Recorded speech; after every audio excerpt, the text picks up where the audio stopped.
Si l'heure n'est pas à la chasse aux sorcières, 15 jours après le coup d'État ici au Gabon, des comptes sont quand même demandés.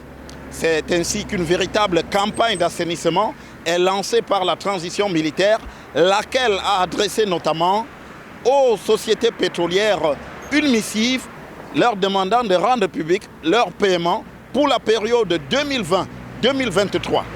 Ce qu'il faut comprendre entre les lignes, c'est que la période 2020-2023 correspond à cette période où le président Ali Bongo avait été victime d'un accident vasculaire cérébral et que donc son implication dans la gestion des affaires de l'État se trouvait fortement diminuée. Alors ces sociétés, une vingtaine au total ici au Gabon, qui brassent des milliards, le Gabon étant l'un des plus grands producteurs de pétrole en Afrique et certainement l'un des plus importants en Afrique centrale.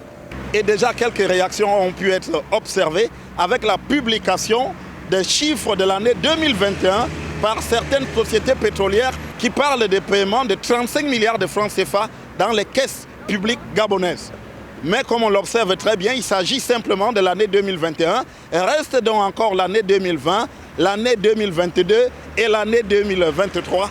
Et là-dessus, la transition annonce qu'elle se montrera très ferme et ses comptes restent donc attendus.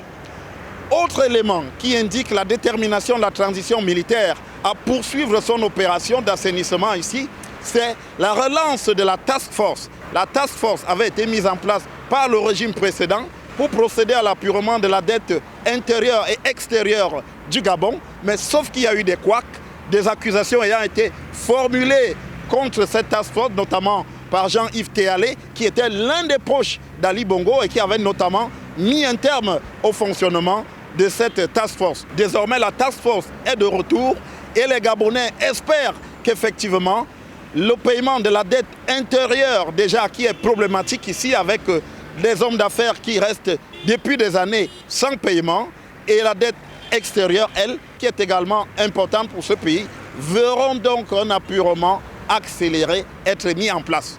Enfin, les travaux publics interpellent aussi la transition, qui demande à ce que toutes les entreprises de travaux publics rendent justement des comptes sur les paiements reçus ces dernières années.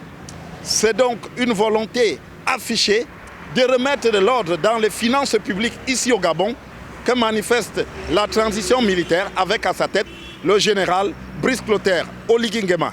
À Libreville, pour Equinox Télévision, Zéphirin Gondji, Gizogo.